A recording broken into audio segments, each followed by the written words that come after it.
নমস্কাৰ চাবলৈ আৰম্ভ কৰিছে আছামিজ খবৰ। আজি হৈছে 18 নৱেম্বৰ। অসমৰ লগতে ভাৰতৰ বিভিন্ন প্ৰান্তৰ পৰা কেইবাটাও খবৰ যুগুতোৱা হৈছে আৰু এনেধৰণৰ খবৰসমূহ নিতৌ চাবলৈ চেনেলটো ছাবস্ক্ৰাইব কৰি ভিডিঅ'টোত এটা লাইক কৰিবলৈ নাপাহৰিব। বন্ধুসকল, দিবলৈ লৈছে আজি প্ৰথমটো বিগ ব্ৰেকিং নিউজ। প্ৰতিৰক্ষাৰ ক্ষেত্ৰত অধিক শক্তিশালী হ'ল ভাৰতবৰ্ষ। নতুন মিছাইল সফল পৰীক্ষা সম্পন্ন কৰিছে ভাৰতে। প্ৰতিৰক্ষাৰ ক্ষেত্ৰত আৰু শক্তিশালী হৈ পৰিল ভাৰত। ভাৰতৰ শক্তি দেখি বুকু কঁপিব শত্ৰু ৰাষ্ট্ৰৰ। দীৰ্ঘ দূৰত্বৰ ছুপাৰছনিক ক্ষেপণাস্ত্ৰৰ সফল পৰীক্ষণ সম্পন্ন। শব্দৰ গতিতকৈ 5 গুণ বেছি বেগেৰে গতি কৰিব পাৰে হাইপাৰছনিক মিছাইলটো। এই মিছাইলে সহজতে অতিক্ৰম কৰিব পাৰে 1500 কিলোমিটাৰ দূৰত্ব। Doctor APJ Abdul Kalam missile কমপ্লেক্সৰ পৰীক্ষাগাৰত নিৰ্মাণ কৰা হৈছে এই মিছাইল। সম্পূৰ্ণ থলুৱা প্ৰযুক্তিৰে নিৰ্মাণ কৰা হৈছে এই মিছাইলটো। দেওবাৰে নতুন মিছাইলটোৰ সফলভাৱে পৰীক্ষা সম্পন্ন কৰে। পৰৱৰ্তী খবৰটো হৈছে আজি গ্ৰেপ্তাৰ হ'ব নেকি নিলম্বিত OC ভাৰ্গৱ বৰবৰা। ভাৰ্গৱ বৰবৰাৰ বিৰুদ্ধে আজি ব্যৱস্থা ল'ব নেকি মহানগৰ আৰক্ষীয়ে। ভাৰ্গৱ বৰবৰাৰ বিৰুদ্ধে জামিনবিহীন ধাৰাত ৰুজু হৈছে গোচৰ। দেওবাৰে পনবজাৰ থানাত 325/24 নম্বৰত ৰুজু হয় এই গোচৰ। আজি গ্ৰেপ্তাৰ কৰিব নেকি নিলম্বিত OC ভাৰ্গৱ বৰবৰাক। তীব্ৰ প্ৰতিক্ৰিয়াৰ পিছত জ্ঞানদীপ হাজৰিকাই দাখিল কৰিছিল এজাহাৰ। লগতে হিমাংশু গগৈ, পলাশ ৰঞ্জন চাংমাইও দাখিল কৰিছিল এজাহাৰ। জামিনবিহীন ধাৰাত নিলম্বিত ভাৰ্গৱ বৰবৰাৰ বিৰুদ্ধে গোচৰ ৰুজু। ভাৰতীয় ন্যায় সংহিতাৰ 109 ধাৰা হৈছে হত্যাৰ চেষ্টাৰ বাবুকি। জ্ঞানদীপক প্ৰহাৰৰ ভিডিঅ' দেখি তাৎক্ষণিক ব্যৱস্থা লৈছিল DGPয়ে। পাণবজাৰ থানাৰ বিতৰ্কিত OC ভাৰ্গৱক তাৎক্ষণিকভাৱে কৰিছিল নিলম্বন। ঘটনাক লৈ মুখ্যমন্ত্ৰী হিমন্ত বিশ্ব শৰ্মায়ো প্ৰকাশ কৰিছিল এই প্ৰতিক্ৰিয়া। আৰক্ষীৰ ক্ষমতাৰ অপব্যৱহাৰক লৈ ৰাজ্যজুৰি হৈছিল বিশাল প্ৰতিক্ৰিয়া। ভাৰ্গৱৰ কাণ্ডক লৈ ৰাজ্যজুৰি উঠিছে পুলিচগিৰি বন্ধ কৰাৰ দাবী। জামিনবিহীন ধাৰা প্ৰয়োগেৰে ভাৰ্গৱক গ্ৰেপ্তাৰৰ ইংগিত দিছে নেকি মহানগৰ আৰক্ষীয়ে। পৰৱৰ্তী খবৰটো হৈছে অসমত নতুন মুছলিম সংগঠন বৃদ্ধি কৰা হৈছে মাদ্ৰাছাৰ শিক্ষক। অসমত আকৌ জন্ম হ'ল আন এটা নতুন মুছলিম সংগঠনৰ। আলিম উলেমা মাদ্ৰাছাৰ শিক্ষক ইমামক লৈ মাত মাতিব এই সংগঠনটোৱে। মুছলিম সমাজৰ ধৰ্মগুৰুক লৈ কটু মন্তব্য কৰি ল'ব বিহিত ব্যৱস্থা। আলিম উলেমাক তুচ্ছ তাচ্ছিল্য কৰিলে আইন প্ৰণয়নৰ দাবী কৰিব সংগঠনটোৱে। মাদ্ৰাছাৰ শিক্ষক মছজিদৰ ইমামৰ দৰমহা বৃদ্ধিৰ দাবী কৰিব মুছলমান সংগঠনটোৱে। মঙলদৈৰ বাঘপুৰীত মুছলিম সমাজৰ বৃহত্তৰ স্বাৰ্থত গঠন হৈছে মুছলিম সংগঠন। মঙলদৈ বাঘপুৰীত united Muslim forum of Assam নামৰ সংগঠন। ৰাজ্যৰ বিভিন্ন প্ৰান্তৰ পৰা আহি আলিমসকলে অংশগ্ৰহণ কৰে এই সভাত। পৰৱৰ্তী বিগ ব্ৰেকিং নিউজটো হৈছে ইজৰাইলৰ আক্ৰমণত মৃত্যু হৈছে হিজবুল্লাৰ উচ্চ পদস্থ বিষয়া। ক্ৰমাৎ বৃদ্ধিহে পাইছে ইজৰাইল হিজবুল্লাৰ যুদ্ধৰ বিভীষিকা। ইজৰাইলৰ বিমান আক্ৰমণত মৃত্যু হিজবুল্লাৰ সংবাদ মাধ্যমৰ মুৰব্বী। লেবাননত হোৱা আক্ৰমণতে মৃত্যু মুৰব্বী আফিকৰ। ইৰাণৰ সৈতে লেবাননৰ যুদ্ধবিৰতিৰ আলোচনাৰ পাছতেই বৃদ্ধিহে পাইছে বিভীষিকা। আৱাসিক এলেকাত নিশাৰ ভাগত ইজৰাইলে আৰম্ভ কৰিছিল আক্ৰমণ।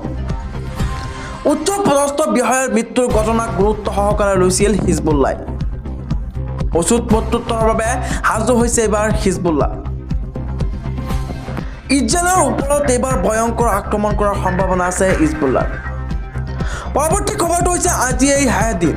মুখ্যমন্ত্ৰী আত্মনিৰ্ভৰ অসম অভিযান 2.8 কৰক আবেদন। কৃষি ব্যৱসায়ৰ প্ৰতি আগ্ৰহী যুৱক যুৱতীৰ বাবে জৰুৰী খবৰ।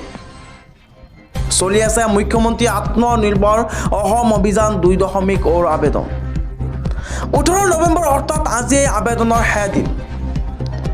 বৃদ্ধি কৰা হ'ল আবেদনকাৰীৰ বয়সৰ ঊৰ্ধ্বসীমা। বাছনিভুক্ত হ'লেই আপুনি লাভ কৰিব 2 লাখৰ পৰা 5 লাখকৈ টকা। 28 বছৰৰ পৰা 45 বছৰৰ ব্যক্তিয়ে কৰিব পাৰিব এই আবেদন। পূৰ্বে এই সময়সীমা আছিল প্ৰায় 40 বছৰলৈ। সাধাৰণ শ্ৰেণীৰ আবেদনকাৰীয়ে 10ম শ্ৰেণী উত্তীৰ্ণ হ'লেই কৰিব পাৰিব আবেদন।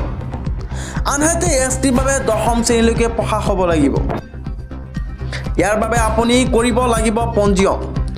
অভিযান্ত্ৰিক শিক্ষাত ডিগ্ৰী থকাসকলে লাভ কৰিব 5 লাখকৈ টকা, আনহাতে আনসকলে লাভ কৰিব 2 লাখ।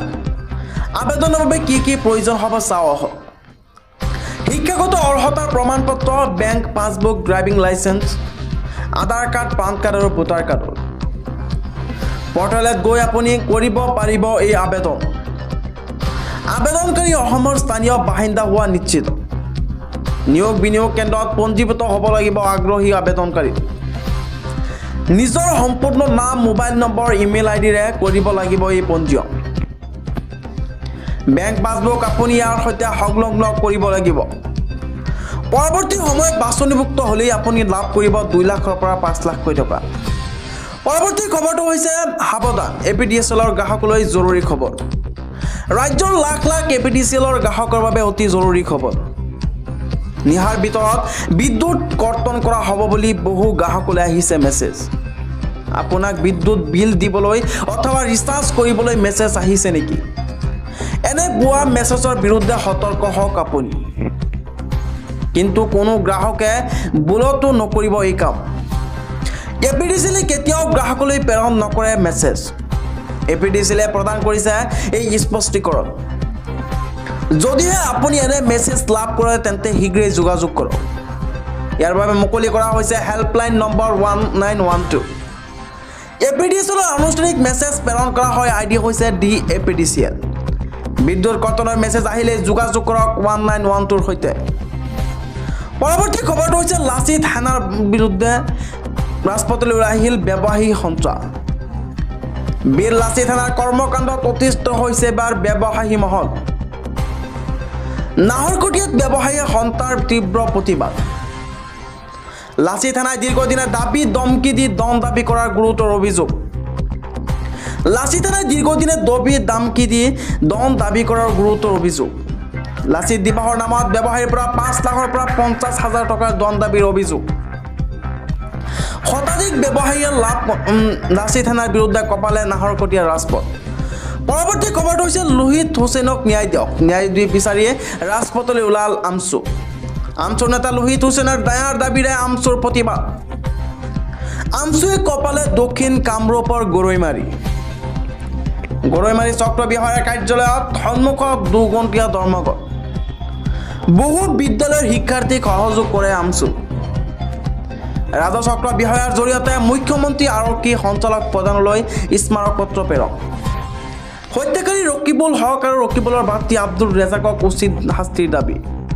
গৰৈমাৰী আৰক্ষীৰ হেমাহিৰ বাবে এই কাণ্ড সংঘটিত হোৱাৰ অভিযোগ। ব্ৰহ্মপুত্ৰ বেলী একাডেমীৰ যুৱ মহোৎসৱত সংঘটিত হৈছিল ঘটনা। সাংস্কৃতিক অনুষ্ঠানৰ নামত অপসংস্কৃতি গঢ় লৈ উঠাৰ অভিযোগ উঠাইছে আমছুৱে। পৰৱৰ্তী খবৰটো হৈছে দিল্লী চৰকাৰৰ প্ৰাক্তন মন্ত্ৰী তথা আম আদমী পাৰ্টীৰ এগৰাকী জ্যেষ্ঠ নেতা কৈলাশ গেহলটে শেহতীয়াকৈ দল ত্যাগ কৰে। ইয়াৰ পাছতে গেহলটে ৰাজহুৱা কৰিলে কিয় তেওঁ আম আদমী পাৰ্টী আৰু কেজৰিৱালৰ সংগত ত্যাগ কৰিলে। বিজেপিৰ মুখ্য কাৰ্যালয়তে সংবাদ সম্বোধন কৰি গেহলটে কয়, আপে যি লক্ষ্যৰ উদ্দেশ্য কাম কৰাৰ প্ৰতিশ্ৰুতি দিল্লীবাসীক দিছিল সেই লক্ষ্যৰ পৰা ফালৰি কাটি আছে। আপৰ সদ্য বিদায়ী নেতাগৰাকীয়ে লগতে কয়, আম আদমী পাৰ্টীয়ে নিজৰ মূল্যবোধৰ সৈতে বুজাপৰা কৰিছে। এয়া মোৰ বাবে বৰ অসহ্যকৰ আছিল। দিল্লীৰ বিকাশ, দিল্লীৰ উন্নতি আৰু আমাৰ একমাত্ৰ প্ৰধান লক্ষ্য। কিন্তু প্ৰতিদিনাই আপ চৰকাৰে কেন্দ্ৰীয় চৰকাৰৰ সৈতে কাজিয়া আৰু কটাক্ষ কৰি থাকিলে এয়া সম্ভৱ নহয়।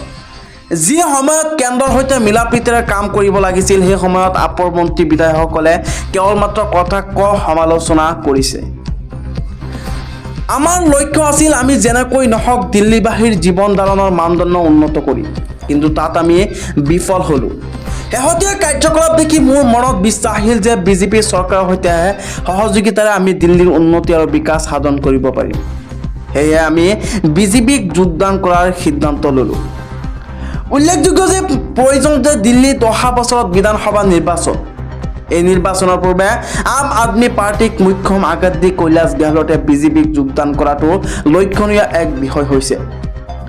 বিজেপিৰ যোগদান কৰাৰ পাছতে পূৰ্বৰ সতীৰ্থ তথা দলৰ মুৰব্বী কেজৰিৱালক তীব্ৰ কটাক্ষ কৰি কয় যে যি সময়ত দিল্লীবাসীৰ উন্নতি আৰু বিকাশৰ স্বাৰ্থত মাত মাতিব লাগিছিল সেই সময়ত নিজৰ ক্ষমতাৰ আহৰণ সুৰক্ষিত কৰাৰ বাবে যুঁজ দি আছিল কেজৰিৱাল।